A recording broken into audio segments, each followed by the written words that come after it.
The one you have been trying to improve, control, and finally perfect does not actually exist. What you call yourself is a kind of echo, a pattern of thoughts, talking about thoughts, and yet you've organized your entire life around fixing it, defending it, becoming something better than it. And so the struggle continues, not because life is difficult, but because the struggler is imagined. You know, once that unsettling suggestion has been allowed to linger, that the struggler may be imagined, something rather curious begins to happen. Because immediately the mind rushes in and says, well, then who is hearing this? And now we are watching the very mechanism that creates the struggle in the first place. You have been taught, quite carefully, to feel that inside your skin there is a center, a kind of commander who must direct your thoughts, restrain your impulses, and navigate life properly. A manager of experience, a controller of chaos. And from this assumption arises the constant tension. I must not think this. I should feel differently. I need to get myself together. Notice the language. I must control myself. Two, there are two of you in that sentence, the one who commands and the one who is commanded. And so, without realizing it, you have divided your own mind into ruler and subject, judge and defendant, driver and passenger, all occupying the same seat. Now, this is not merely a linguistic accident. It is the very root of what you call inner conflict. Because the moment you believe there is a you separate from your thoughts, you must begin managing those thoughts, resisting some, clinging to others, endlessly negotiating with yourself as if you were a committee rather than a single happening. And this negotiation never concludes. Because the controller is made of the very same material as what it tries to control. It is thought attempting to control thought, which is rather like trying to smooth water with your hand. The more you interfere, the more ripples you create. And so the struggle intensifies, not because something is wrong, but because the method of solving it is the disturbance. You say, I must quiet my mind, and immediately you have introduced noise, the voice that insists on silence. You say, I should not feel anxious, and now anxiety has a supervisor, watching it, criticizing it, measuring its progress. And so anxiety doubles, not from itself, but from the resistance to it. You see, the illusion is not that thoughts exist. Of course they do. The illusion is that there is a separate thinker standing apart from them, like a conductor directing an orchestra. But if you listen carefully, really carefully, you will notice something quite disconcerting. The thought appears, and only afterwards comes the sense that I thought that. The ownership is added later, like a label placed on a jar after it has already been filled. And yet, from that label, an entire identity is constructed. I am the kind of person who thinks this. I shouldn't be this way. I must become better than this. And so the echo begins speaking about the echo, trying to reshape the echo, arguing with its own reverberations. And this is what you have been calling your life. A continuous attempt for one part of a mental process to dominate another part of the same process. No wonder it feels exhausting. No wonder it never quite resolves. Because the division itself is the conflict, not something happening within you, but something created by the idea of you. And once you begin to notice this division, this curious habit of splitting yourself into observer and observed, another layer quietly reveals itself. Because now the question changes. It is no longer, how do I control my thoughts? But rather, why did I assume they needed controlling in the first place? You see, The moment a thought appears, it is immediately measured, judged, compared against an image of how things ought to be. This is good. That is bad. This should stay. That must go. And again, listen carefully. Who is making this judgment? Is it not another thought? So now we have thought commenting on thought, evaluating thought, trying to rearrange thought, as if one wave in the ocean were attempting to discipline another. And this is what gives rise to what you call inner conflict. Not the presence of thoughts themselves, but the commentary about them, the resistance, the constant friction of this should not be happening. You feel anger, and immediately there is a voice saying, I shouldn't be angry. You feel fear, and another voice whispers, this is weakness. And now there are two movements where there was only one. The original feeling simple, immediate, alive, and the secondary reaction, which tightens around it like a knot. And strangely enough, it is this second movement that creates the suffering. Because the first movement, the anger, the fear, the sadness, comes and goes, rather like a sound passing through a room. But the resistance lingers. It echoes. It loops back on itself. I shouldn't feel this. Why am I like this? When will this stop? And so what might have been a passing cloud becomes a storm system fed continuously by the energy of opposition. You are not disturbed by the thought itself, but by your relationship to it.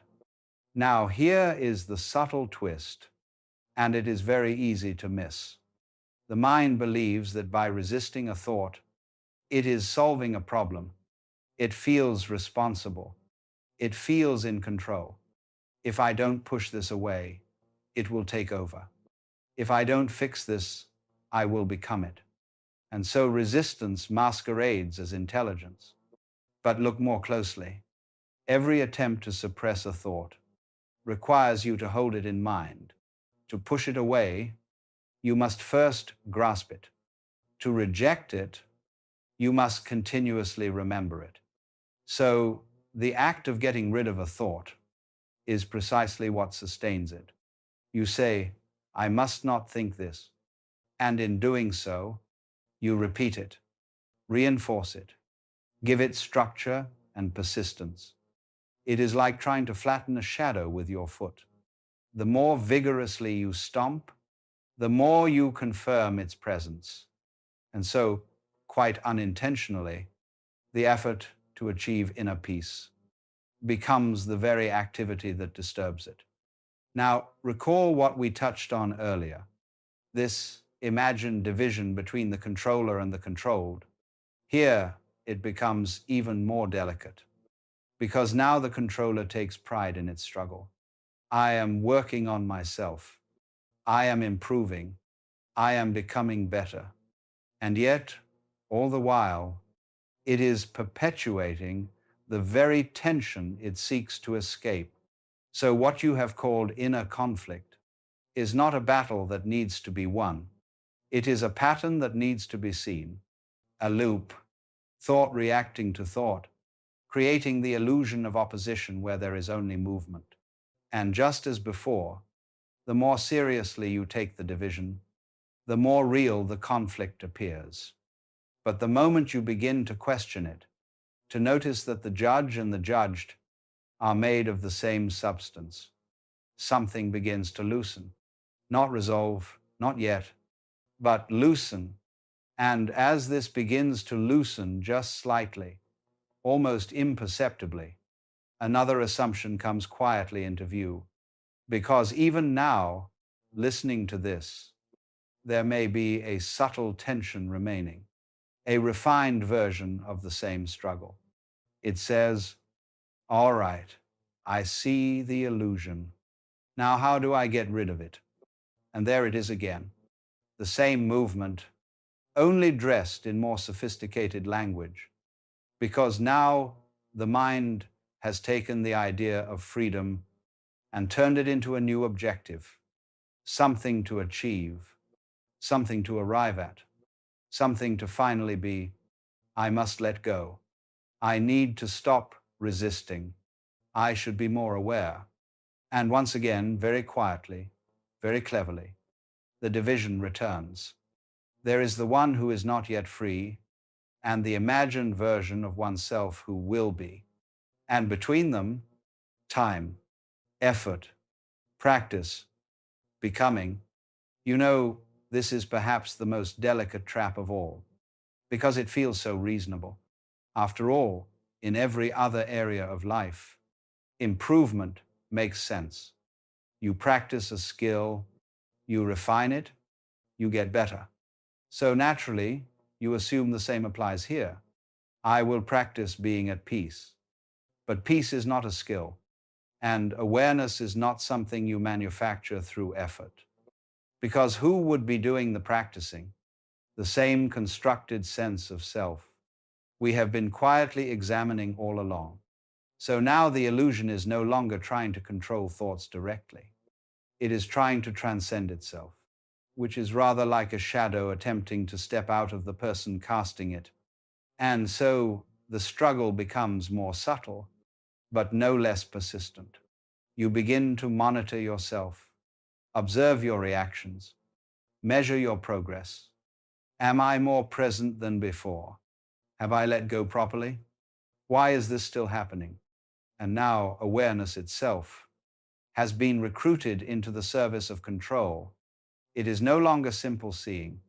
It is strategic seeing, watching with a goal, listening with an agenda. And that is still tension. Because the moment awareness has a purpose, it is no longer free.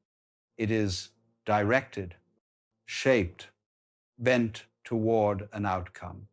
Now notice the paradox. The very act of trying to end the struggle is the continuation of the struggle.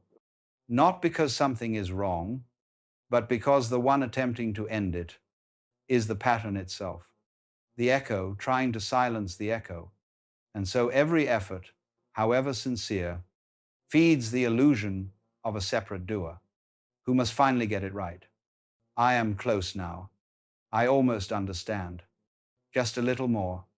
But that almost, that subtle sense of distance, is the illusion maintaining itself, because it places what is already happening somewhere else, in the future, in a better version of you.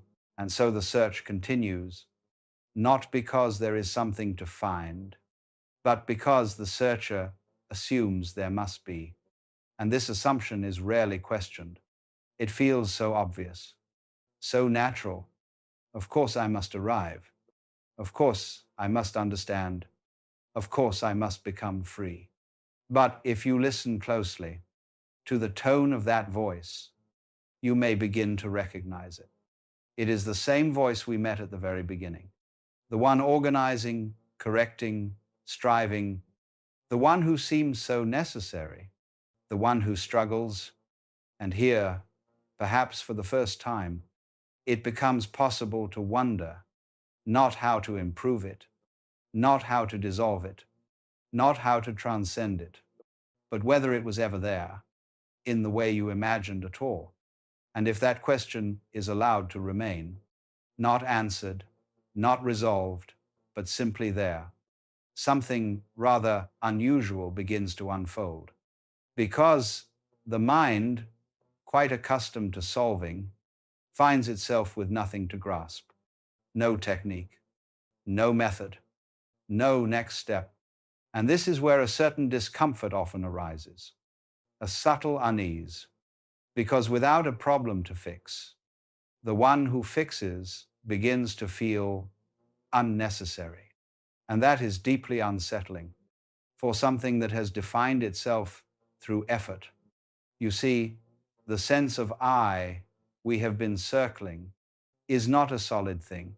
It is an activity, a continuous movement of referencing, commenting, positioning, always relating what is happening to an imagined center. This is happening to me. I am thinking this. I am experiencing that. And this constant referencing creates the feeling of continuity, a thread running through everything, tying it together into the story of me. But what happens just for a moment if that referencing does not occur? A sound is heard, but there is no immediate I am hearing. A thought appears, but no one steps forward to claim it. A feeling moves through without being named, judged, or owned. And in that brief interval, there is experience clear, direct, undeniable, but no center around which it revolves. Not because something has been removed, but because something unnecessary has simply not been added. And this is the peculiar thing. The self you have been trying to manage, improve, and ultimately free is constructed after the fact. It is a commentary laid on top of what is already happening, like a narrator who insists on describing a scene that requires no description. And the more seriously that narration is taken, the more solid the narrator appears. But if, even briefly, the narration falls silent, not forced into silence, not suppressed, but simply not followed, the sense of a separate controller has nowhere to stand. Now notice what is absent here. There is no grand event, no dramatic transformation, no sudden arrival at a special state, because those, too, belong to the narrative, to the idea that someone is progressing. Instead, there is something almost disappointingly simple. Life happening without the extra layer of, how am I doing? Am I getting there? Is this it? And yet, because it is so simple, it is easily overlooked. The mind expects fireworks, resolution, a clear sign that the struggle has ended. But the ending of the struggle does not announce itself, because the one who would recognize the victory is the very one that fades. And so there is a kind of quiet paradox here. The more you look for the disappearance of the struggler, the more you confirm its presence. But when the looking itself loses its urgency, when there is no longer a demand for things to be different, the activity of struggling simply has no fuel, no opposition to push against, no controller. There comes a time when even your will begins to tremble. You've been pushing for so long that you can't quite remember what it felt like not to. Every morning you wake up and there is that quiet command inside your head to try again, to improve, to hold yourself together. You tell yourself you have no choice, that stopping would mean failure, that rest must be earned, that somewhere deep down you can feel that you're becoming tired in a different way now. Not the tiredness that sleep fixes, but the kind that touches your bones, the kind that whispers, enough. Most people believe exhaustion comes from doing too much, but that's not quite true. It comes from doing what was never really yours to do. It comes from carrying identities that don't fit, from keeping promises you never actually made, from fighting to be someone you think you should be. Life was never meant to feel like constant resistance, yet somehow we've turned even peace into a project. The modern mind has made effort into a virtue. We are told that every good thing must be earned: happiness, love, rest, even awakening. You must meditate correctly, breathe correctly, forgive correctly, live correctly. But this idea of correctness is precisely what keeps you tense. You start to treat existence like an exam, checking whether you're passing or failing at being alive. And the more you check, the more life slips through your fingers. There is a story I like about a man who went to a wise teacher and said, "I want to be at peace." The teacher smiled and said, "Drop the I, that's ego. Drop the want, that's desire. What's left?" The man sat in silence for a long while. What was left was peace itself. You see, it's not that you don't know how to rest. It's that you've forgotten that resting doesn't require permission. The tree doesn't negotiate with the wind before it sways. The river doesn't ask if it's flowing correctly. Only the human mind questions its right to be at ease. When you've been trying for too long, your own being begins to rebel. That rebellion doesn't come as anger or loudness. It comes as numbness, as disinterest, as quiet fatigue. The body begins to slow down. The spirit stops answering your ambitions, and everything feels dull. You call it burnout, but it's really honesty. It's life saying, I cannot pretend anymore. And yet, even here, the habit to strive continues. You start to think, I must recover quickly, or I'll rest just enough to go back to working hard again. But true rest isn't preparation for more effort. True rest is the recognition that effort was never needed. You have been breathing life as though it were a job. You've been trying to keep the rhythm going, believing that if you stop, something terrible will happen. But life has been breathing you all along. When you stop forcing, the breath continues. When you stop controlling, the heart still beats. This is the beginning of understanding that trying is not the same as living. There's a strange beauty in realizing that you don't have to keep the world spinning. It spins on its own. You don't have to hold everything together. The universe already knows how. Think about a flower. It does not strain to bloom. It doesn't calculate when to open. It feels the warmth of the sun, and something inside it simply unfolds. That's what you are not the one making things happen, but the one being unfolded by life itself. So when you find yourself exhausted but unable to stop trying, you can begin by simply watching the trying. Don't try to quit trying, just notice it. Watch how the mind says, keep moving, keep fixing, keep improving, and see it as a habit, not a truth. In that watching, something miraculous happens. Awareness itself begins to rest. You realize that effort is a kind of resistance, a way of saying, life, you are not yet good enough. But what if life never needed to be improved? What if the moment you stop resisting it, it already becomes perfect, not in the moral sense, but in the whole sense? Trying to perfect life is like polishing a wave. The more you touch it, the more it scatters. When you stop meddling, the surface of the water becomes clear again, and in that clarity, you finally see what was always there, yourself, not as a worker or a seeker or a struggler, but as awareness itself. Awareness is effortless. It doesn't need to maintain itself. It doesn't wake up in the morning and say, I must continue being aware. It simply is. And that's the truth of who you are. You are not the effort, you are the space in which effort happens. The exhaustion you feel isn't a failure, it's a doorway. It's the body's way of guiding you home. It says, come back, stop running, nothing is chasing you. And when you listen to that invitation, something shifts quietly inside. The muscles unclench, the breath deepens, the mind stops asking what comes next. For a few brief moments, you're not a project, not a person trying to become. And when you listen to that invitation, something shifts quietly inside. The muscles unclench, the breath deepens. The mind stops asking what comes next. For a few brief moments, you're not a project, not a person trying to become. You're simply being. And that simple being, unadorned and unforced, is what you've been searching for all along. You don't have to earn rest. You are made of it. You don't have to deserve peace. You are already peace, temporarily disguised as a tired human being trying to remember where it went. When you understand that, the world doesn't need to change for you to rest.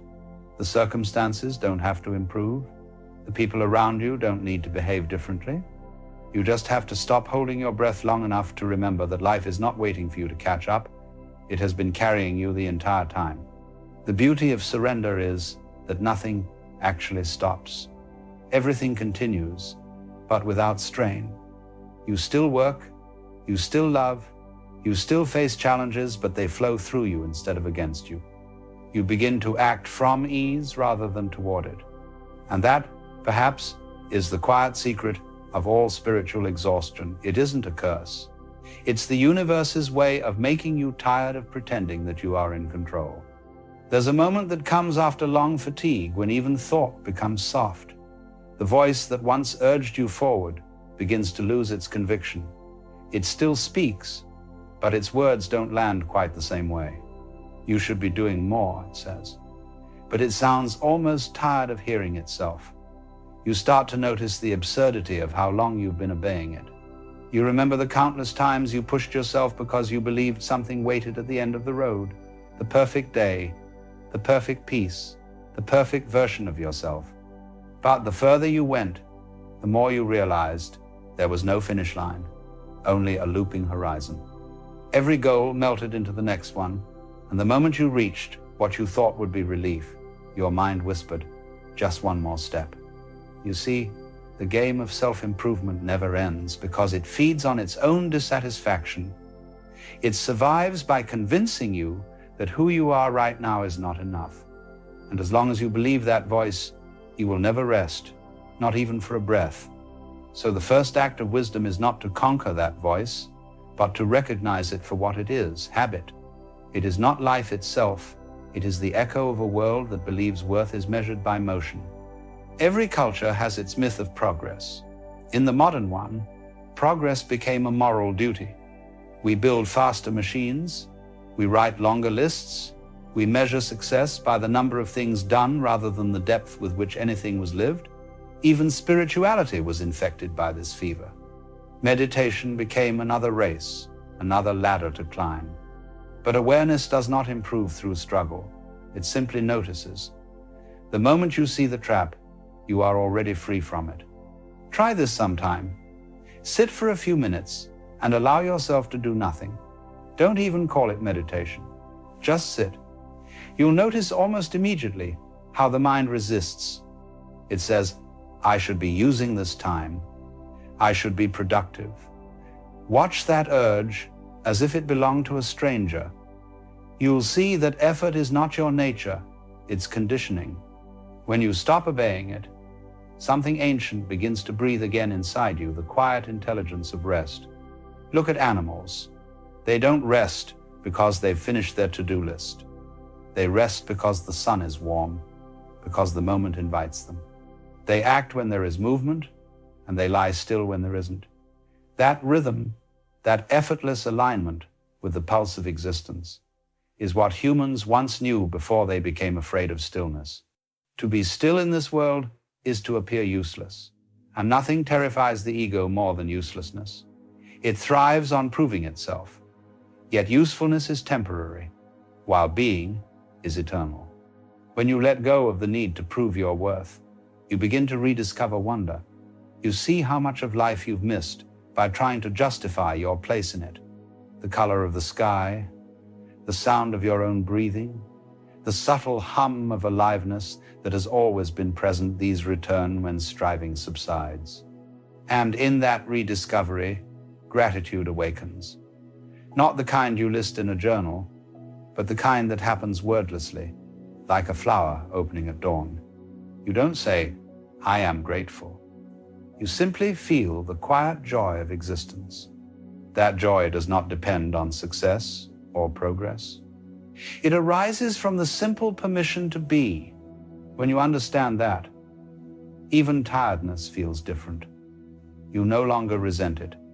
You let the body rest, the mind drift, and you see that exhaustion was never your enemy, it was your teacher. It came to show you the limits of control. It came to whisper, now, stop, you've done enough. You see, effort is not wrong. It's just not meant to be permanent. It's a wave that must fall back into the ocean. The problem begins when we try to hold the wave in place, when we try to live in perpetual crest. Life breathes in and out. There are times for expansion and times for surrender. The wise person does not cling to one or the other. They move with the rhythm, as a dancer moves with the music.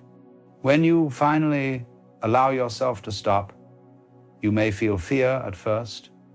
The silence can seem heavy. The stillness may feel like a void.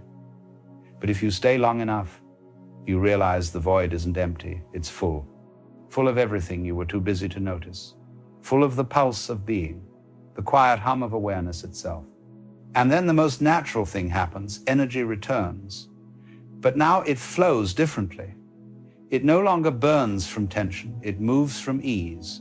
You begin to act without forcing. Things get done, not through pushing, but through participation. You are no longer the worker dragging the load, you are the current carrying the boat. This is what the Taoists meant by Wu Wei, action without effort, movement without strain. It isn't laziness, it's precision. It's the intelligence of water flowing exactly where it needs to go. So when you feel that you cannot stop trying, do not fight it. See it, smile at it. Let the exhaustion do its work on you. Let it soften your pride. Let it show you how unnecessary most of your inner battles were. Eventually you will find that you can rest even while moving, that effort itself can become ease. And when that happens, life stops feeling like something to manage. It becomes something to experience. You realize that rest was never the reward at the end of the path, it was the path itself. The truth is beautifully simple. You are allowed to stop. You are allowed to be carried. You are allowed to be ordinary, unaccomplished, unfinished, and still completely whole. When you finally believe that, exhaustion turns to peace. And peace is what you were trying to find by working so hard all along. There's a peculiar lightness that appears when the struggle finally dissolves. You wake up one morning and realize that the world hasn't changed, but your grip on it has loosened. The same work waits on the table. The same people expect your attention. The same sounds move through the day. Yet, something invisible is gone, that constant sense of being late to your own life. This is what true rest feels like. Not absence of motion, but absence of resistance. The river still flows, the seasons still turn, but now you are moving with them instead of against them. You begin to notice that life was never meant to be wrestled into submission. It was meant to be danced with. When you stop pulling, it stops pulling back. It's strange how this understanding arrives. It doesn't come from new knowledge, but from finally growing tired of your own tension. You no longer need to convince life to cooperate. You start to trust that it already knows where to go. And in that trust, something ancient begins to return, the natural rhythm that was always beneath the noise. You eat when hungry, sleep when tired, speak when words come, stay silent when they don't. It feels simple, almost childlike, as if the universe has taken over the task of living. The mind doesn't like this at first. It's too quiet. It doesn't have metrics for ease. It asks, am I doing it right? And life replies, there's nothing to do right. There's only what's happening. When you understand that, even your problems begin to breathe. They stop being heavy walls and start becoming passing weather.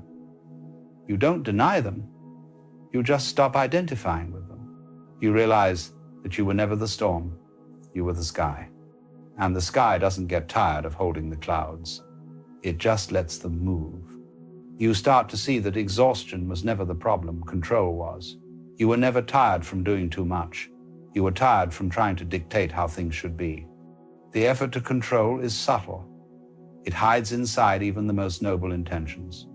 You try to control your emotions so that you can be spiritual, your image so that you can be loved, your destiny so that you can feel safe. But the more you try, the further you drift from the effortless intelligence that has been guiding life since the beginning. Look at the trees again. They don't manage their growth. They don't consult a plan before sprouting. Their perfection lies in their lack of strategy. They trust the soil, the rain, the sun. They let the universe grow them. And this, you see, is what the universe is doing with you. You are being grown. All the strain, all the seeking, all the fatigue, they were not mistakes, but growing pains. You were learning to let life do what it does best. You were learning to stop pretending that you are separate from its flow. Once this is seen, the world begins to look softer. You no longer judge people for being asleep or awake, strong or weak, disciplined or chaotic. You see that everyone is simply being lived by the same current, each at their own pace, each in their own shape. The need to compare dissolves, the envy fades, the guilt quiets, because now you understand that nobody is behind and nobody is ahead. There is no race. When that realization sinks in, gratitude rushes in like air into lungs that have been held too long. You start to love again, not in the sentimental way, but as a quiet recognition that everything belongs. You find beauty in the ordinary, the way sunlight touches the sink, the sound of a kettle boiling, the tired laugh of a stranger on the bus. These small things were always holy. You were just too busy chasing bigger ones to notice. This is what rest does. It restores vision. You begin to see that the sacred was never elsewhere.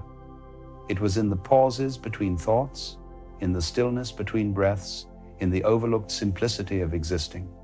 And because you finally stop rushing, life starts to show you its secret patterns.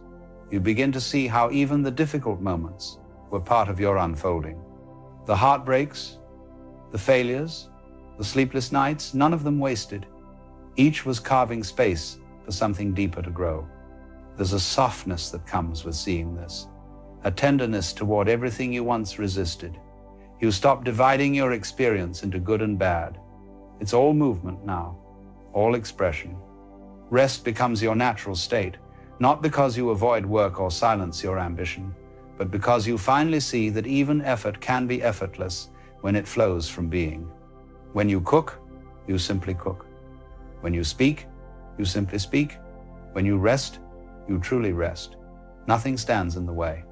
It's not that life becomes easier, it becomes truer. The most surprising part of this transformation is that it doesn't make you passive, it makes you alive.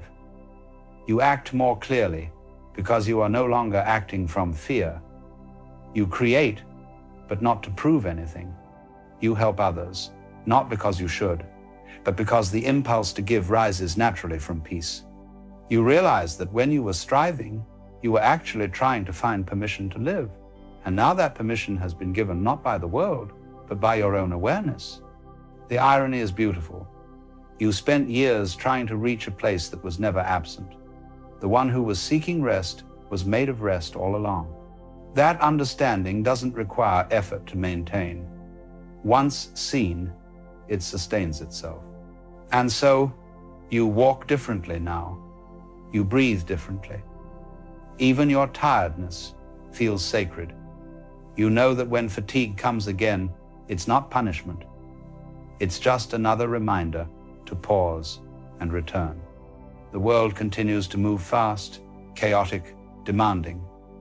But within you, there is a still point, a place untouched by hurry, a place that whispers, all is well, even when it isn't. That's the gift exhaustion came to give you. Not weakness, but wisdom. The wisdom of remembering that you don't have to be the one doing life. Life is doing you, and it's doing it beautifully. You threw yourself into these games with complete conviction. You were absolutely the cowboy, totally the mother serving imaginatively cookers. But you never forgot, not really, that it was play. The moment your mother called you for dinner, you dropped the role without a second thought. You didn't cling to being the cowboy. You didn't suffer an identity crisis when the game ended. But somewhere along the way, we forgot how to play. We became what I call method actors in the theater of life. We got so absorbed in our roles that we forgot we were acting. We started believing that we really are the banker, the housewife, the success, the failure. And when you forget you're playing a role, the game becomes a prison. Now, when I say life is a game, I don't mean it's trivial or meaningless. Games can be incredibly important. He plays with intensity, with passion, with everything he's got. But he maintains what we might call a light touch. The first rule of this cosmic game is perhaps the most startling. You are not who you think you are. The person you call by your name, with your particular history, your specific worries and dreams, that's just your character in the game. It's a mask, a role you're playing so convincingly that you fooled even yourself. But who is the real you? That's where it gets interesting. The real you is the player, not the character. You are the awareness that can observe thoughts, feelings, sensations. You are the space in which all experiences arise and dissolve. You are, if you will, the stage on which the entire drama unfolds. Once you see this, really see it, the game changes completely. You realize you've been like an actor who got so lost in his role that he forgot he could take off the costume and go home. Suddenly you remember, you are not trapped in the character. You can play it skillfully, enjoy it thoroughly, but you don't have to be imprisoned by it. Here's another rule that most players miss entirely. The game has no final winning condition. There is no ultimate prize, no finish line where you can finally declare victory and retire. The whole point of the game is the playing itself. We've been taught to think of life as a journey, with a destination. But it's much more like music or dancing. You don't dance to get to a particular spot on the floor. You don't listen to a symphony to get to the final note. The meaning is in the movement, in the flowing, in the playing. But we've turned life into a race. We rush through childhood to get to adulthood. We hurry through school to get to our careers. We work frantically to reach retirement. And then we sit in our rocking chairs, wondering where it all went. We were so busy trying to get somewhere else that we missed the only place we ever actually were, which is here, now, in this moment. The game is always happening now. Not tomorrow when you'll be happier, not yesterday when things were better, but right now. This is the only time the game is actually being played. Yet most of us are like people at a concert who spend the entire performance reading the program notes, trying to figure out what's coming next instead of listening to the music that's playing right now. Another fascinating aspect of this game is that it's completely rigged in your favor. How's that? Well, no matter what happens to you, no matter what role you find yourself playing, you can't actually lose. Because you are not just your character. You are the entire game itself. Think of it this way. In a dream, you might be chased by a monster, and it feels terrifying. But when you wake up, you realize you were both the one being chased and the monster doing the chasing. You were the entire dream. In the same way, you are not just one player in the cosmic game. You are the game playing itself. This might sound like mystical nonsense, but consider this. Every person who irritates you, every situation that challenges you, they're all part of your experience. They exist in your awareness. In a very real sense, the entire universe as you know it is happening inside your consciousness. You are not a small separate being struggling in a hostile world. You are the world, looking at itself through the eyes of what you call you. Once you get this joke, and it is a cosmic joke of the highest order, your whole approach to living changes. You stop taking everything so personally. When someone criticizes you, instead of getting defensive, you might think, here's the universe playing the role of the critic. How interesting. What can I learn from this performance? When you're facing a difficult situation, instead of asking, why is this happening to me? You might ask, why am I happening to this? Because if you are the entire game, then you are not the victim of circumstances. You are circumstances, appearing to yourself as challenges to make the game interesting. Now let me address something important. This doesn't mean you become passive or indifferent. Far from it. When you know you're playing a game, you can play it with tremendous skill and enthusiasm. You can care deeply about your moves while not being devastated, if they don't work out perfectly. You can love fully while not being destroyed, if that love isn't returned. You can work passionately while not being crushed, if your efforts don't immediately succeed. The secret is what I call playing with a light touch. It's like being a great jazz musician. You know the basic structure of the song, but you're always ready to improvise. You respond to what the other musicians are doing. You don't try to force the music into some predetermined pattern. You flow with it, play with it, dance with it. Most people approach life like they're playing classical music with a very strict conductor. Every note must be exactly as written. There's no room for spontaneity, no space for creativity. But life is much more like jazz. The basic rhythm is there, but within that rhythm, infinite possibilities exist for improvisation and play.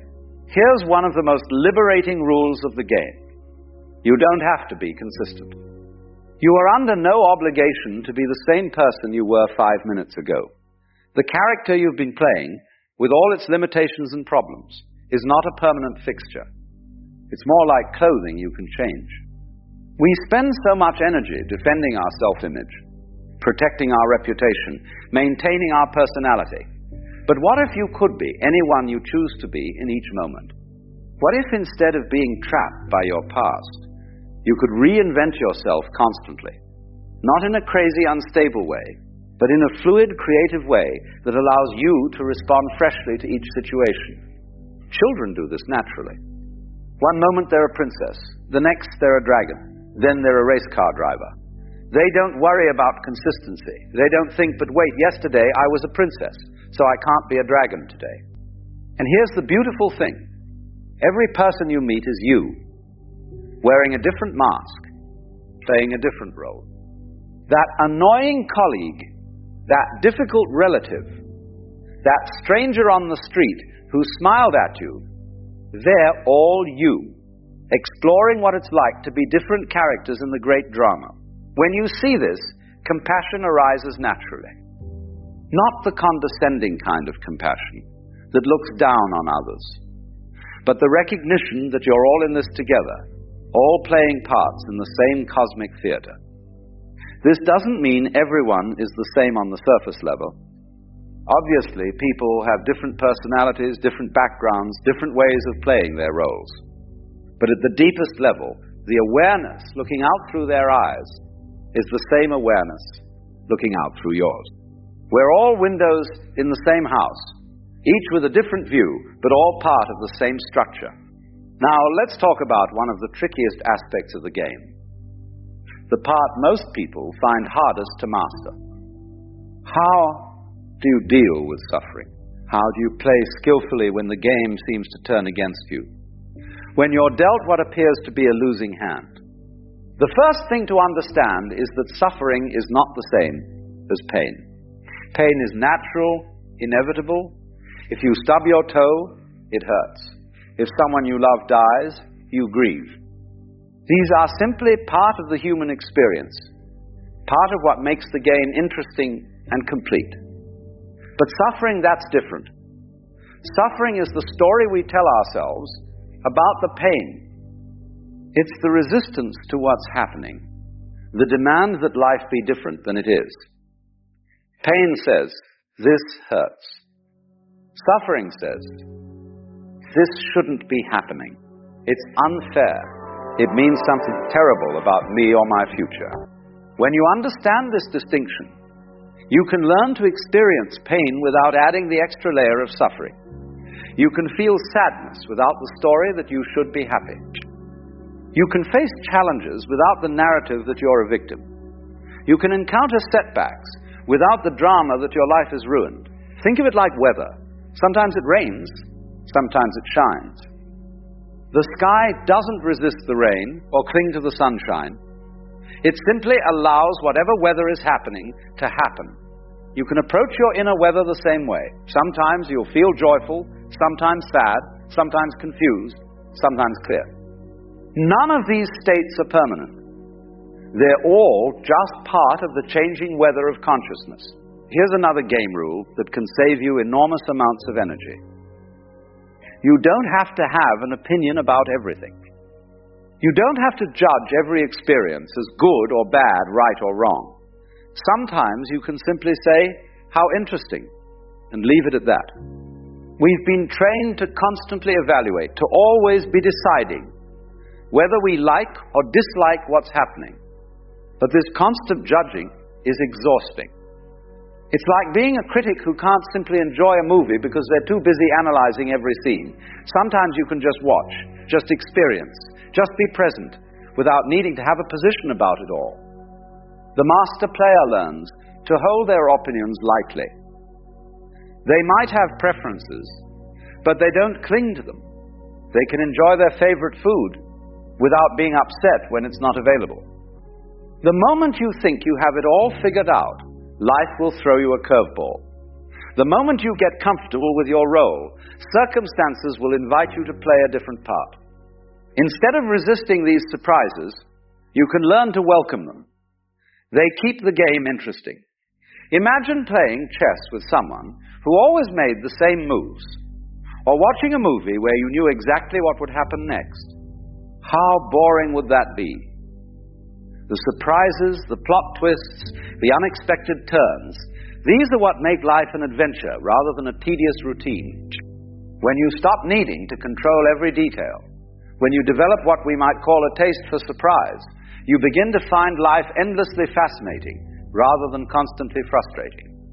Now, one of the most liberating discoveries you can make about this game is that there are no real mistakes, only experiences. What you call failures are just experiments that didn't work out as expected. What you call successes are experiments that exceeded your expectations. But they're all just data points in the grand experiment of being human. A child learning to walk doesn't call it failure when they fall down. We think we should be able to do everything perfectly on the first try.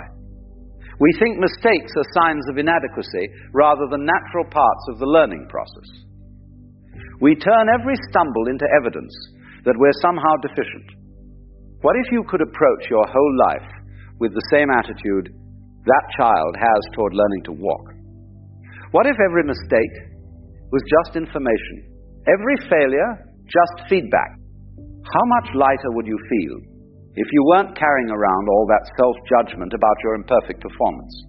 Here's something else about this game that might surprise you. The best players are often the ones who appear to be playing the least. They move through life with a kind of effortless ease, not because they don't care, but because they've learned to work with the natural flow rather than against it. It's like the difference between swimming upstream and floating downstream. Both require skill, but one is exhausting while the other is energizing. When you understand the currents of life, when you learn to read the patterns of existence, you can accomplish much more with much less effort. This doesn't mean being lazy or passive. It means being intelligent about when to act and when to wait, when to push and when to yield.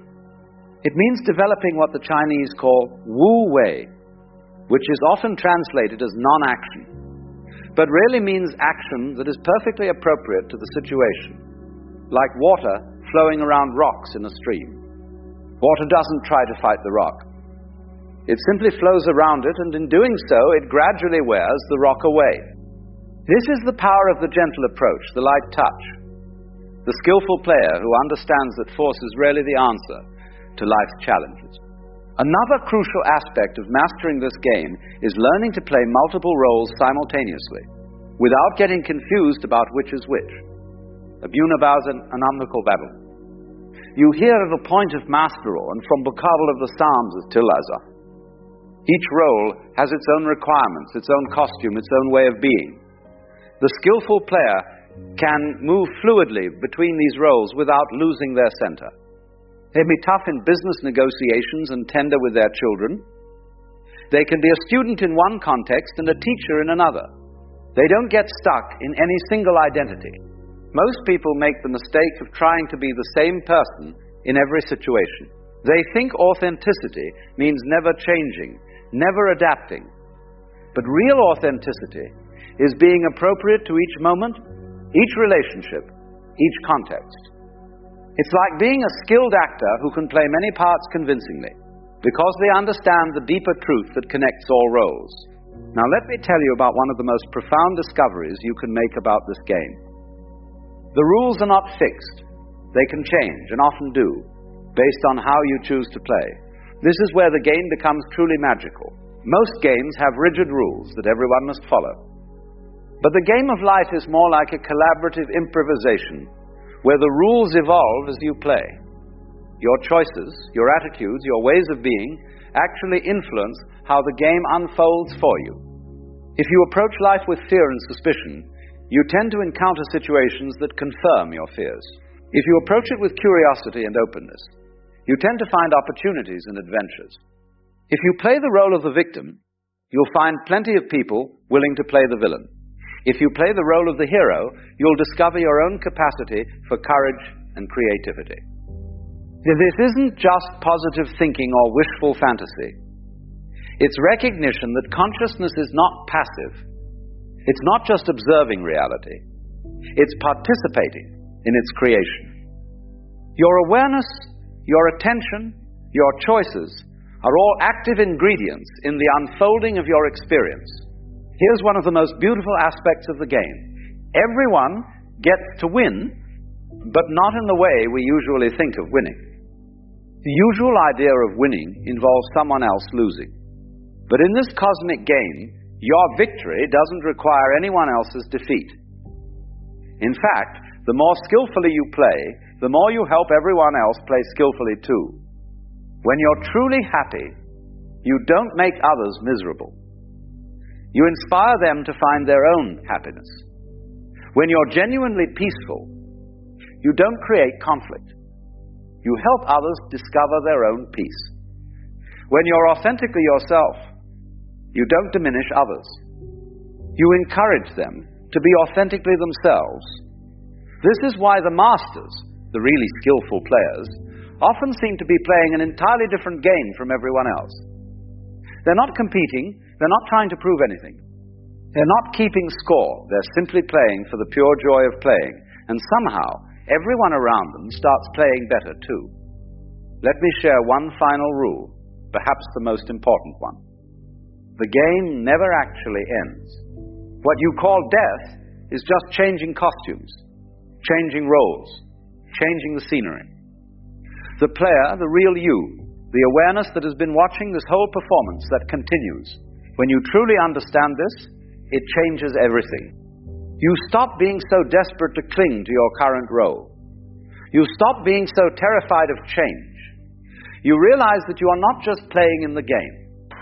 You are the game, playing itself, exploring infinite possibilities through countless characters and stories. And so here we are, at the end of our little exploration together, though of course there is no real end, just as there was no real beginning. There is only this eternal now, this endless game, this magnificent play of consciousness discovering itself through every possible form and experience. The next time you find yourself taking life too seriously, remember what I've told you today. You are not a struggling individual trying to survive in a hostile universe. You are the universe itself, playing at being an individual, exploring what it's like to apparently struggle, apparently succeed, apparently fail, apparently win. It's all play. It's all dancing. It's all music. And you are both the composer who on the sung the dance around the diram. Play skillfully, play joyfully, play with that light touch that comes from knowing it's all one magnificent cosmic game. And remember, in this game, everyone gets to be the winner. Because everyone is you, and you are everyone, and we're all just the one consciousness, playing at being many. The game never ends. It only changes form. And what a delightful game it is. It's a strange game we play. We spend our lives trying to repair ourselves, as if we were somehow damaged. Forever polishing the mask we show the world.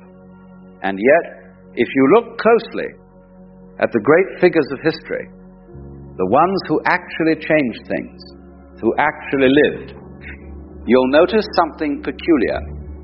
They were all cracked, every single one of them. Broken in some way. And it wasn't despite their brokenness that they became who they were.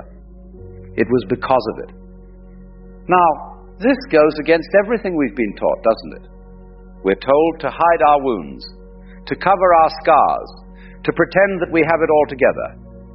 But what if I told you that your very brokenness, the thing you're most ashamed of, is precisely what the universe needs from you? What if the crack in your character is not a flaw, but a feature? Let me be very clear about something from the start. When I say damaged, I'm not talking about someone who is careless or irresponsible, or who uses their pain as an excuse. No. I'm talking about the person who has been to the edge, who has looked into the darkness of their own soul and come back trembling. I'm talking about the person who knows, really knows, that they are not self-sufficient, that they cannot do this thing called life on their own. These are the people the universe chooses, not because they are weak, but because they are awake. You see, the universe has no use for the self-made man. That fellow who struts around, believing he pulled himself up by his own bootstraps, who thinks his success is entirely his own doing. He's a closed system. There's no space for anything greater to work through him, because he's already filled to the brim with himself. But the damaged person, the broken one, they have cracks, and through those cracks, light gets in. Think about water for a moment. If you have a perfectly sealed container, water cannot enter. But if there's a crack, the tiniest opening, water finds its way in. It seeps through. It fills the space. This is how grace works. This is how the power of existence itself works. It cannot enter where there is no opening. And damage creates openings. Now I want you to understand something very important here. Being damaged is not the same as being destroyed. A cup with a crack can still hold water. A window with a chip can still let in light. In fact, sometimes that chip creates the most beautiful patterns when the sun hits it just right. Your damage is like this. It doesn't disqualify you from being used by life. It qualifies you. Look at the great spiritual figures throughout history. Moses, they say, had a speech impediment. He could barely talk, and yet he was chosen to be the voice of God to his people. How absurd is that? The universe picks a man who cannot speak properly to deliver the most important message in history.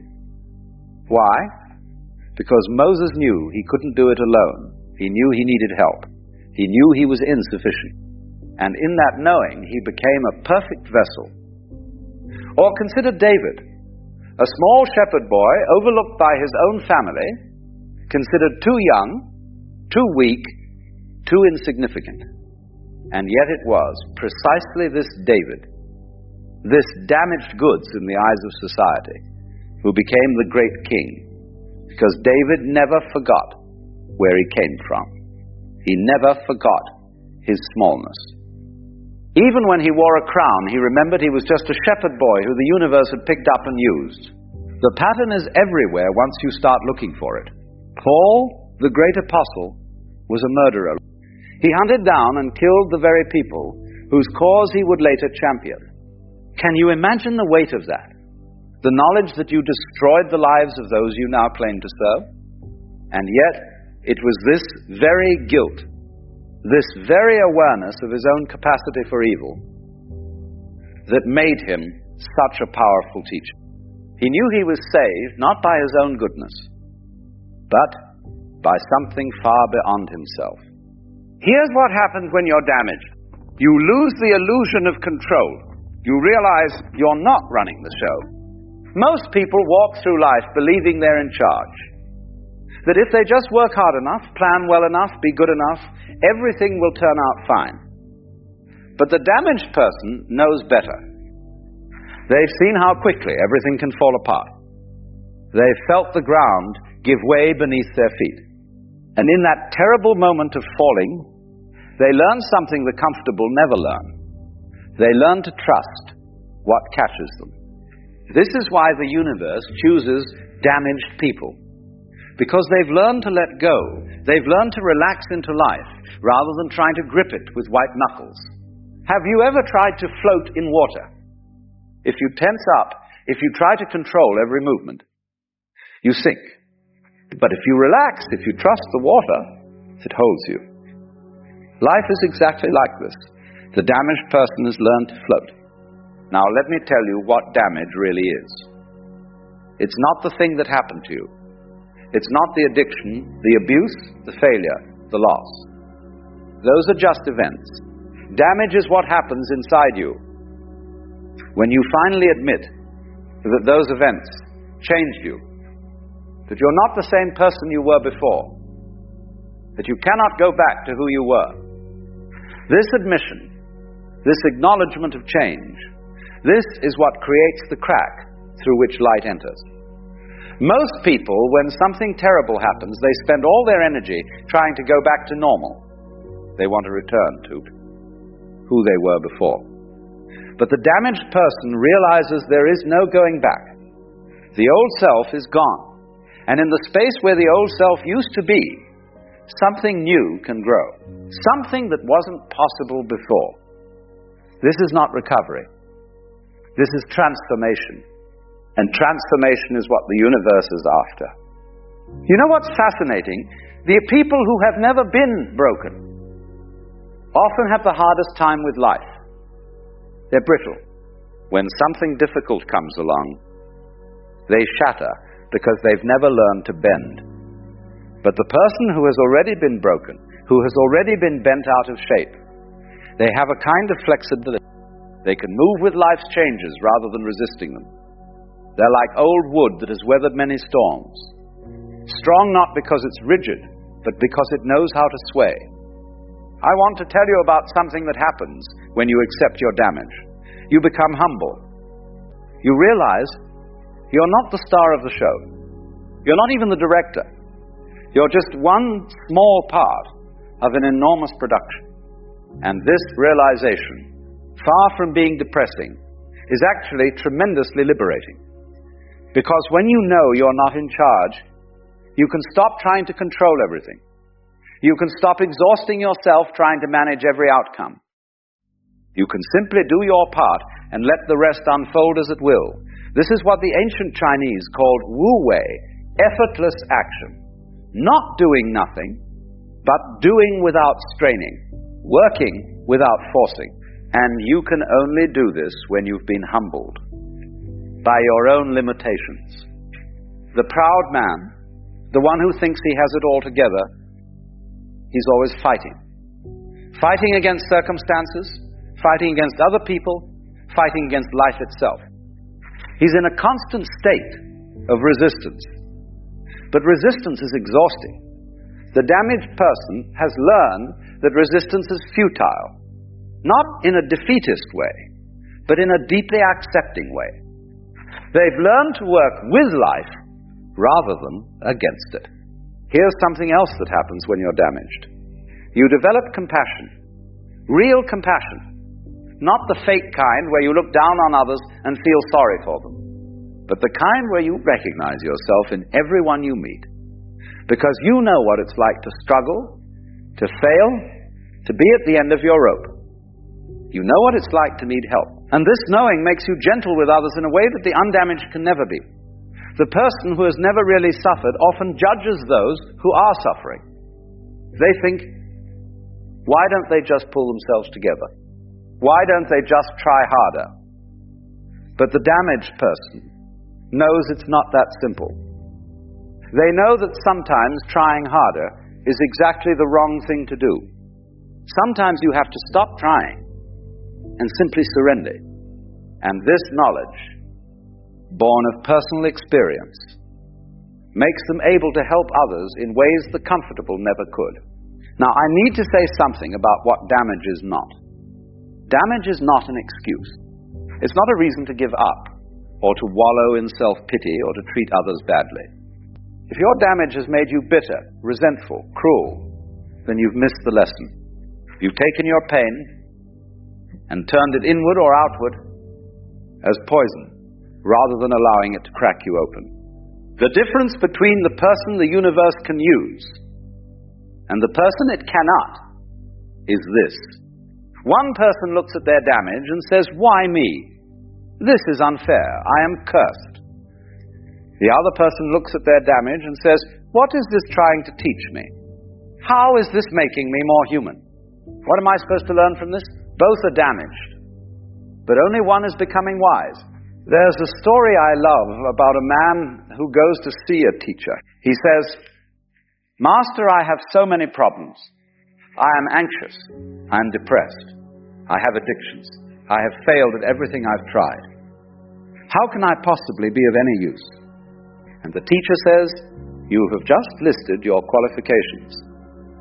The man is confused. And the teacher explains, "Your anxiety has taught you that life is uncertain. Your depression has taught you that happiness cannot be forced. Your addictions have taught you that you need help. Your failures have taught you humility.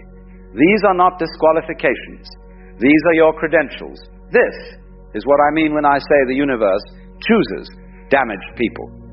It's not that it looks for people who are broken and says, 'Oh, let me use them.' It's that brokenness creates the conditions necessary for something greater to work through you. It's like how a seed must break open before it can become a plant. The seed that stays intact, perfectly sealed, perfect in its seedness, will never grow. And what emerges from that crack is not the old you, perfectly restored. It's something entirely new. Something that was always waiting inside you, but could never come out, because the shell was too hard. Now with the shell cracked, it can finally emerge. Let me tell you what I've observed. The people who change the world are never the ones who had it easy. They're the ones who struggled, who failed, who fell down and got back up so many times they lost count. Why? Because struggle teaches you things that comfort never can. It teaches you that you're stronger than you thought. It teaches you that you can survive what you thought would destroy you. It teaches you that there's something in you, or working through you, that is greater than your circumstances. And here's the beautiful part. Once you've learned this, once you've really learned it in your bones, you become fearless. Not fearless in the sense that you're never afraid, but fearless in the sense that you know fear is just a feeling, and feelings past. You know that even if the worst happens, you'll be okay, because you've already survived the worst, or something close to it, and you're still here. This is the great secret of damaged people.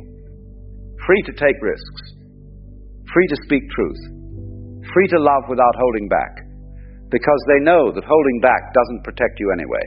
I want you to think about this for a moment. Who would you rather learn from? Someone who has never failed, who has always succeeded at everything they tried, who has never known real suffering, or someone who has fallen flat on their face, who has known despair, who has clawed their way back from the edge. The first person can tell you about success, but the second person can tell you about life. The universe chooses damaged people because they have wisdom that the comfortable don't have. They've been refined by fire. They've had the unnecessary burned away. What remains is essential, true, real. And this is what the universe needs. Not people who are perfect, but people who are real. Now here's where it gets really interesting.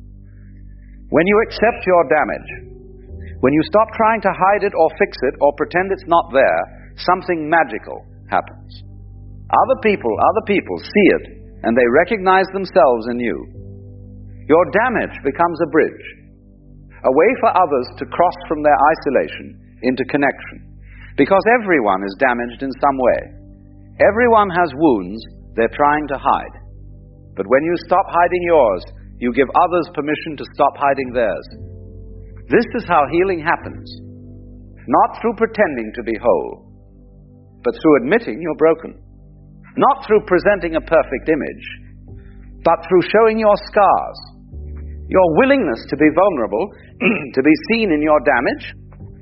This is what allows others to be vulnerable too.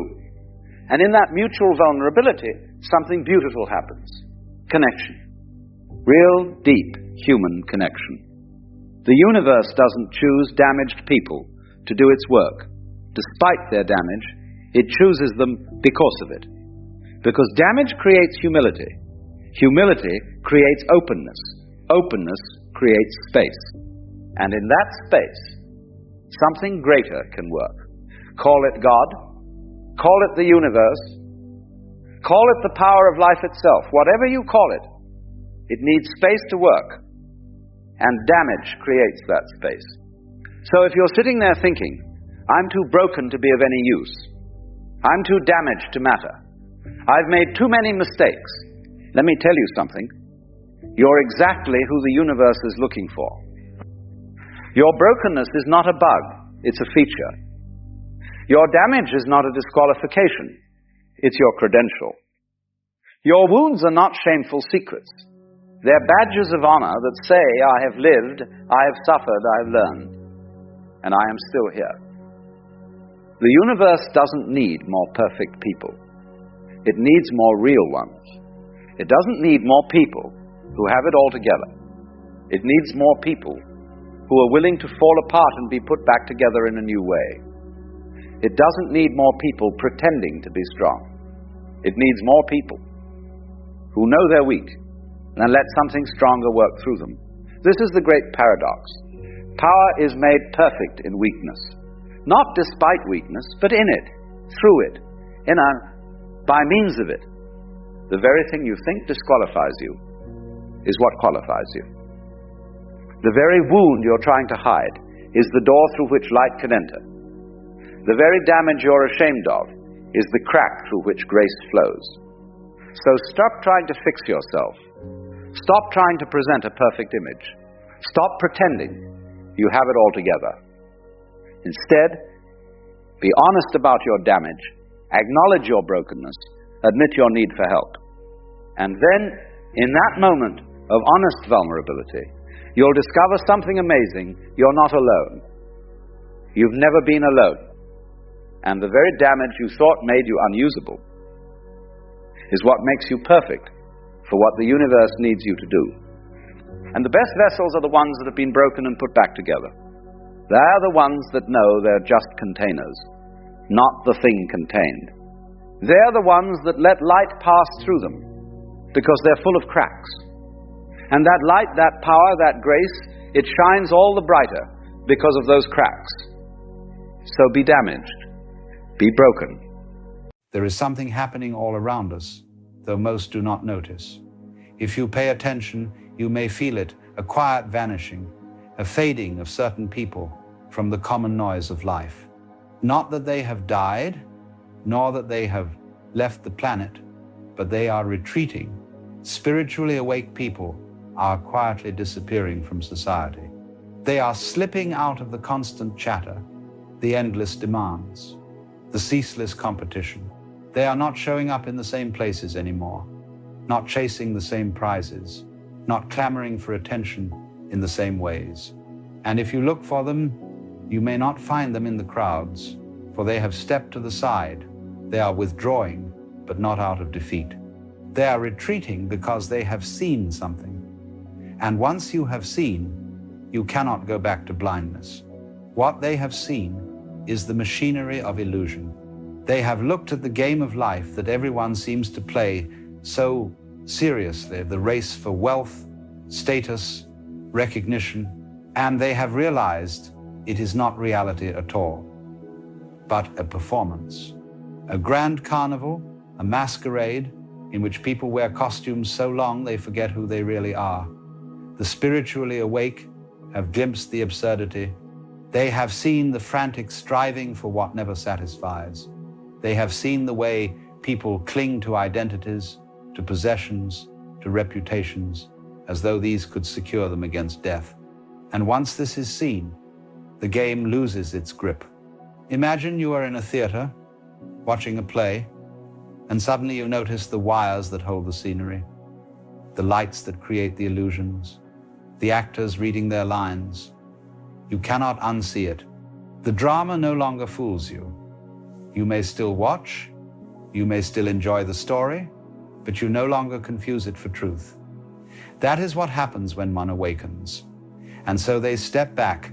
To those still asleep, this looks like disappearance.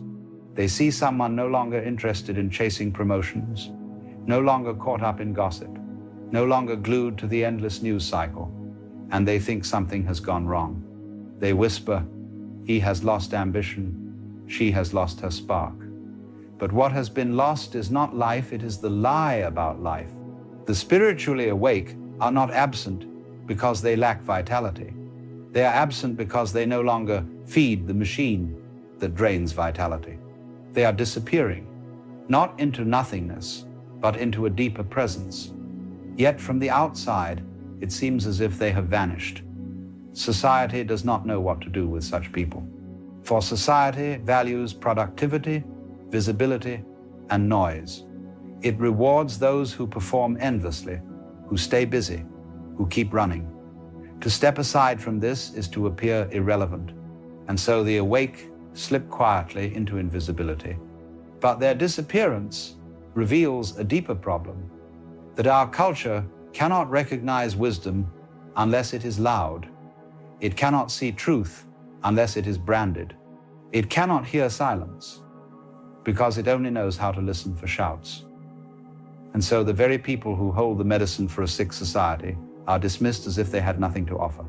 Their stillness is mistaken for absence, their quiet for emptiness, their retreat for defeat. Consider the modern condition. From dawn until sleep, we are bombarded by noise advertisements demanding attention, devices pulling our gaze, institutions demanding productivity. Life is lived in constant interruption, a ceaseless tugging at the mind. The awake see through this. They see how distraction is not accidental but engineered. They see how the system thrives on keeping people restless, never still, always consuming, always striving. And so they walk away, not with bitterness, but with clarity. They no longer want to be cogs in this machinery. They no longer want to sacrifice presence for productivity or depth for performance. They realize that life is not found in the frantic chase, but in the stillness beneath it. To the unawakened, this retreat is incomprehensible. For the unawakened, life's meaning is bound to status, possessions, achievements. They cannot imagine stepping away from this treadmill, because to do so would mean collapse. To them, stepping back is failure. And yet, the awakened know that chasing endlessly is the true failure, because the chase never ends. It is like trying to catch the horizon. No matter how far you run, it remains ahead of you. At some point, you see that the pursuit itself is the trap. So the spiritually awake step off the track entirely. They are not running anymore. And because they are no longer running, they cannot be seen in the race. To the racers, they have disappeared. But this disappearance comes at a cost. For those who awaken are often misunderstood. Friends may drift away, unable to relate anymore. Family may criticize, thinking something has gone wrong. Society at large may ignore them. And so there is a loneliness in awakening, not because one is truly alone, but because the world cannot yet recognize the dimension you are living in. This is why it appears as though awake people are vanishing. They are not vanishing, they are becoming invisible to a culture that only measures what can be seen on the surface. And yet, notice the irony. The very qualities dismissed as irrelevant are those most desperately needed. For in a world that is addicted to noise, silence is wisdom. In a culture drowning in excess, simplicity is medicine. In a society built on anxiety, presence is liberation. But because silence, simplicity, and presence cannot be sold, they are ignored. And the ones who embody them seem to disappear. Think of the carnival again. Everyone rushing from one ride to another, desperate for the next thrill. But one person stops. They step outside the flashing lights, the spinning rides, the endless noise. They sit quietly at the edge, watching the spectacle with a soft smile. To the others, they have vanished. But in truth, they are the only one who has actually seen the carnival for what it island. So spiritually awake people withdraw, not because they reject life, but because they have found a deeper rhythm beneath the noise. They do not need to win, for they see there is nothing to win. They do not need to prove themselves, for they know there is no separate self to prove. And so they disappear, not because they are gone, but because society has no eyes to see them. When it seems that the spiritually awake are fading from society, what is really happening is not disappearance but transformation. What looks like absence is a return to a deeper kind of presence. Just as the caterpillar slips into stillness and vanishes from the eyes of the world before emerging as something entirely new, so too do the awake retreat from the noise, not to escape life but to rediscover its essence. They do not abandon the world but enter into it more fully by refusing to confuse the surface spectacle with reality. For to awaken is to see that what we call society is largely a dance of shadows. The roles, the competitions, the ambitions are like costumes worn so long that people forget they're playing. And when you take off the costume, when you put aside the mask, the crowd no longer knows what to do with you. They say you have disappeared, when in fact you have returned to yourself. What disappears is not the person, but the illusion of the person they were pretending to be. The titles, the reputation, the image, these dissolve, and what remains is not emptiness but truth. This is why their retreat is so difficult to comprehend for those still caught in the performance. When you measure everything by visibility, silence looks like absence. When you measure worth by productivity, stillness looks like idleness. But silence is not absence, and stillness is not idleness. They are the ground from which all true life arises. To live in this way is to live like the deep ocean. On the surface there are waves, storms, and constant motion, but below there is vast calm, an unmoving depth that holds everything. The spiritually awake dive beneath the surface, not because they despise the waves, but because they have discovered that the real ocean is not the noise above, but the stillness below. And in this stillness, they rediscover a freedom that no amount of striving could ever provide. Society misunderstands this disappearance because it assumes that meaning can only be found in visibility. If you are not achieving, if you are not climbing, if you are not proving, then surely you are lost. But the awakened one knows the opposite. To constantly prove is to be lost. To constantly chase is to be trapped. To constantly seek recognition is to be blind to what you already are. Freedom begins when you no longer need to be seen. And this is the paradox. The more one disappears from society's games, the more one reappears in reality. For in letting go of the endless demands of becoming, you discover the wonder of simply being. You taste food without needing to share it. You listen to another without needing to reply. You see a sunrise without needing to capture it. These simple moments, which society dismisses as insignificant, reveal themselves to be the very heart of existence. The spiritually awake show us, often without words, that you do not need to conquer life in order to live it. Life is not a problem to be solved, but a dance to be joined. And when you no longer fight the rhythm, you find yourself carried effortlessly by it. This is what society mistakes for disappearance. It does not recognize the one who is dancing, because it is too busy struggling with the music. The truth is that their vanishing act is not an escape, but an offering. By stepping away from the illusions, they create a space in which others might glimpse what lies beyond them. Their very stillness radiates a quiet invitation, like a candle in the dark room. It does not argue with the darkness, does not fight it, but by simply shining, it reveals another possibility. The spiritually awake become such candles. They do not need to persuade, they only need to be. And though society may not celebrate them, those who come close to them will feel something different, a presence, a peace, a freedom that no advertisement can sell and no institution can provide. This is why their disappearance is not truly a loss. For while they no longer play on the surface, their being becomes nourishment for those willing to pause and listen. When you stop needing to be relevant, you discover your true relevance. When you stop trying to be someone, you awaken to being itself. When you stop struggling to hold on, you realize you are already held by the whole universe. This is the wisdom that shines through those who vanish. And so the question is not why they are disappearing, but whether you are willing to follow them into the quiet. For perhaps your exhaustion is not failure, but the first whisper of awakening.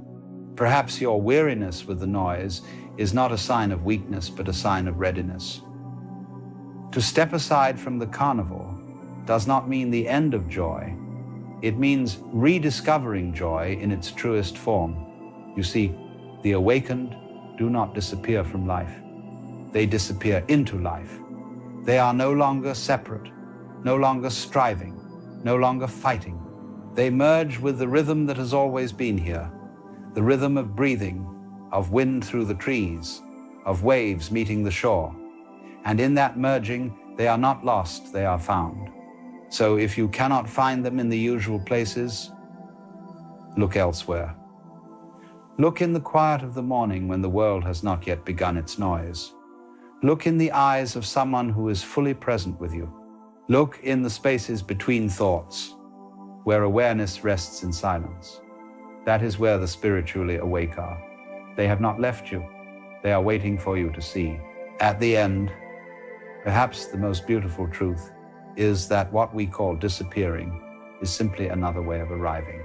Arriving at reality, arriving at presence, arriving at the realization that nothing essential was ever missing. The awake do not vanish, they return to the center. And in their return, they remind us that we too can step back from the noise. We too can rest in silence. We too can rediscover the freedom that was never lost. And when you begin to see this, you understand that their disappearance was not abandonment but invitation.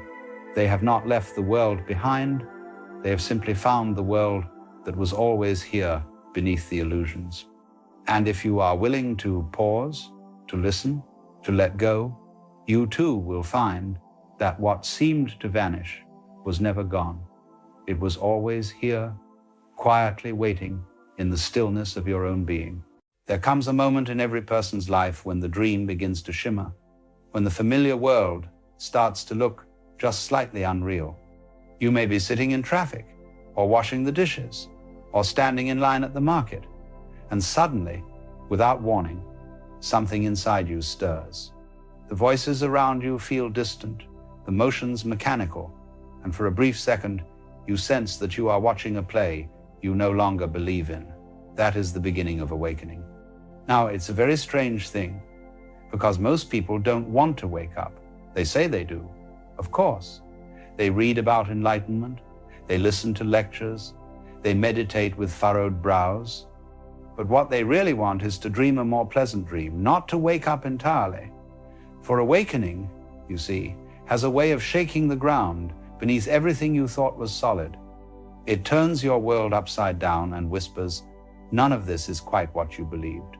The moment you begin to wake up, the game changes. You start to notice how much of life is made of roles, how everyone, including yourself, has been acting a part.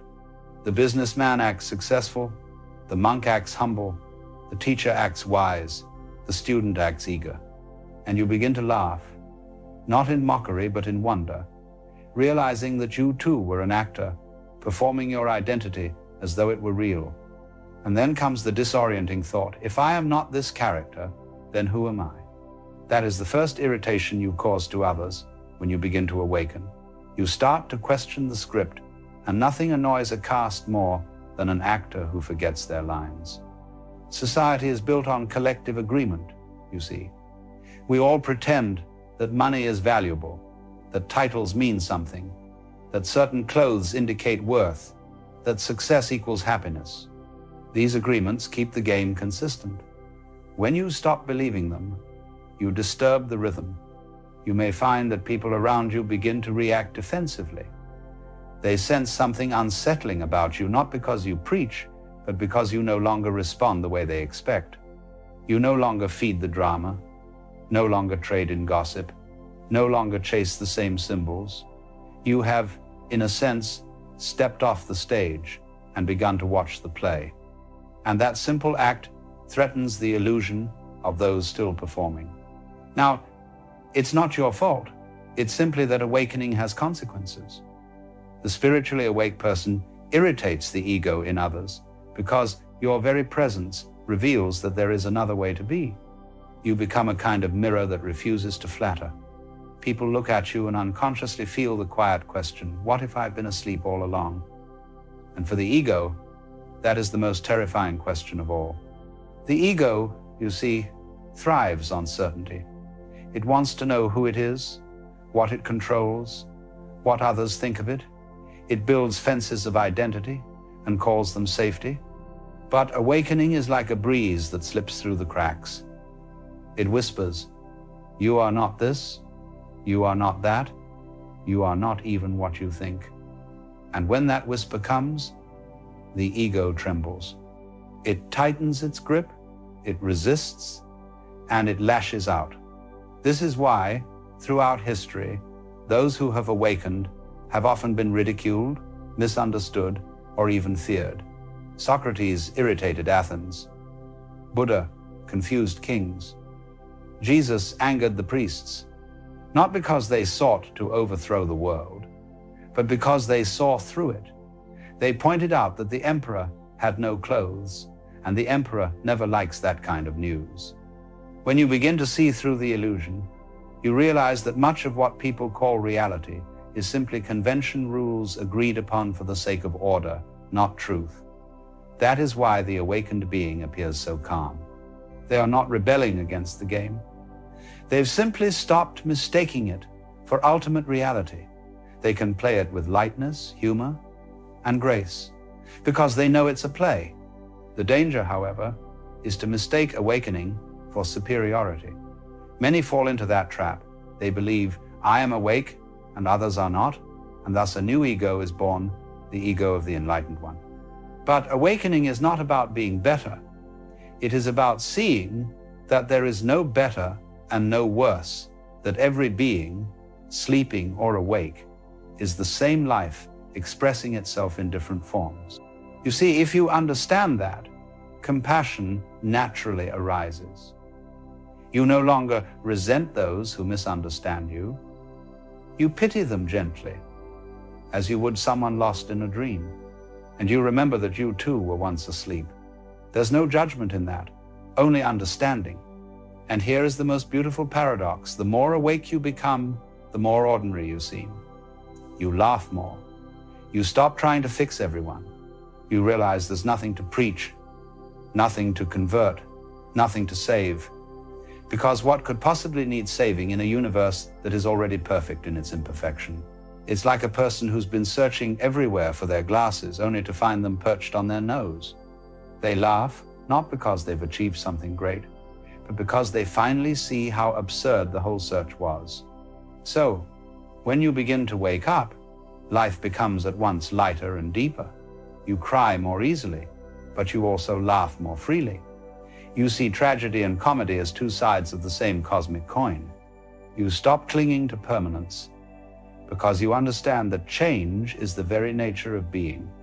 And as this realization sinks in, the irritation you cause others begins to lessen, not because they've awakened, but because you've stopped needing them to. You walk among the sleeping with kindness, knowing that each of them will stir in their own time, in their own way. You see, awakening is not something you achieve. It's what happens when you stop trying to achieve. It's the natural unfolding of awareness once the mind grows quiet enough to notice that it's always been awake. The illusion was never that you were asleep, only that you thought you were separate. And when that illusion fades, you see it everywhere. In the laughter of a child, in the rustle of leaves, in the sound of traffic, in the stillness of the night. Life itself becomes your teacher, your lover, your companion. There is no outside anymore, no other, no thing to attain. There is only this endless moment, shimmering with the quiet presence of what you truly are. You see, once a person begins to wake up, there's a very curious thing that happens. The world doesn't change, not outwardly, but your relationship to it shifts completely. What once seemed heavy begins to feel light. What once demanded control now asks only for understanding. And the extraordinary thing is that life, which used to appear as a struggle, begins to unfold as a kind of play. Now, I don't mean a frivolous play, not a game of escapism, but a play in the deepest sense, the Sanskrit word lila, meaning the divine play of existence itself. The entire universe, in all its complexity and tragedy and beauty, is this cosmic dance of energy, constantly expressing and dissolving itself. And here's the marvelous part. You are it. You are the dance, the dancer, and the witnessing of it all. The trouble begins only when you forget that, when you take the game too seriously. You begin to believe that the masks are your face, that your job is your worth, that your name defines your being. And so you build a little fortress around this idea called me, and you spend your life defending it. But the walls are made of paper, and the wind of reality is strong. When you awaken, those walls start to tremble. At first, it feels like a loss, the loss of identity, the loss of meaning, the loss of certainty. But as the dust settles, you realize that nothing real was lost at all. Only the illusions have fallen away. What remains is not a smaller self, but a boundless presence. This is why the awakened person often appears so still. They are not indifferent. They are simply no longer confined to a single perspective. They can move between joy and sorrow without resistance, because they understand that both are waves on the same ocean. When you are no longer trying to control the tide, you can float. And this floating, this effortless way of being, is what the Chinese call wu wei, non-forcing. It doesn't mean doing nothing. It means allowing everything to happen through you rather than by you. It is living as the wind blows, as the water flows, as the fire burns, naturally, spontaneously, and with complete trust in the unfolding of things. Most people live as if they are separate from life, as if the universe is something they must manipulate into shape. But you see, that's the grand illusion. You are not living in the universe. You are the universe living itself as you. Every breath you take is the cosmos inhaling and exhaling through this particular form. Every thought, every heartbeat, every tear is the dance continuing in yet another rhythm. Once you see this, you stop asking, what should I do with my life? Because the question itself dissolves. Life is already doing itself through you. The tree doesn't ask how to grow. The river doesn't ask which way to flow. They simply express the nature of what they are. You, too, are that expression. And then comes the greatest freedom of all, the freedom from needing to be free. You no longer chase enlightenment because you realize that the seeker was the sought. The destination was never somewhere else. It was the ground beneath your feet the entire time.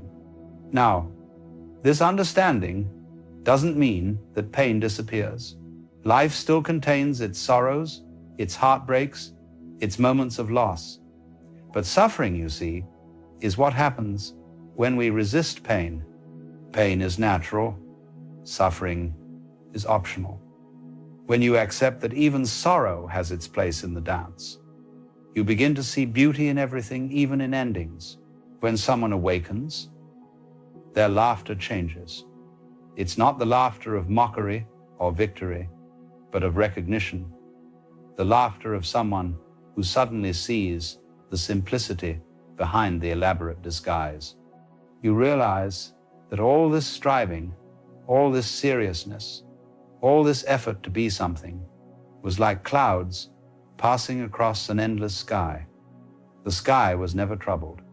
That's why so many enlightened beings seem to laugh so much.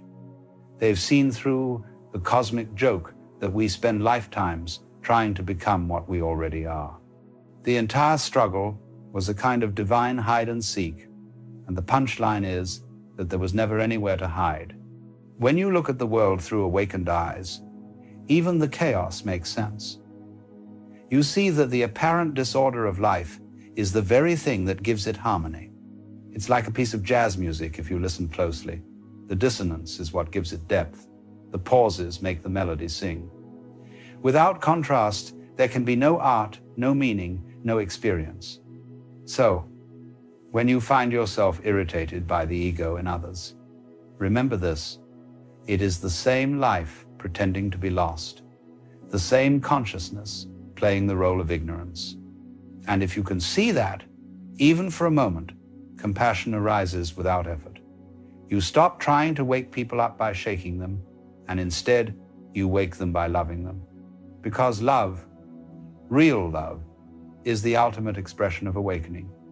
It's not the sentimental affection of possession or desire. It is the recognition that there is no other.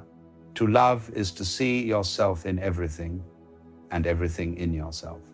That's why the mystics say God is love, not because there's a deity handing out affection, but because the very structure of existence is unity, and unity experienced from within feels like love. And then, quite naturally, you begin to live differently. You move through the world with a light touch. You act, but without anxiety about results. You speak, but without the need to convince. You work, but without the hunger for reward. And because you no longer demand life to be anything other than what it is, you discover that it unfolds with astonishing grace. At some point, you will look back on your journey and realize something extraordinary. Every mistake, every heartbreak, every confusion was the path itself. The obstacles were not in your way. They were your way. The very things that irritated your ego were the exact pressures that softened you into awareness. Life has always known what it was doing, even when you didn't. So, if you are awakening and the world seems strange, if friends misunderstand you, if people react to your calm with suspicion, if life feels at once empty and full, don't worry. You're not losing your mind. You're finding your soul. The emptiness is not absence, it's spaciousness. The silence is not loneliness, it's truth speaking softly. You are the awareness behind the play, the stillness behind the storm, the watcher of all that comes and goes. And when you see that clearly, you no longer seek a place to belong, because you realize you belong everywhere. You no longer seek approval, because you know you were never apart from what approves. The wave has remembered it is the ocean. And so you laugh again, not because you've reached the end, but because there was never a beginning. Only this endless now, rippling through eternity as you,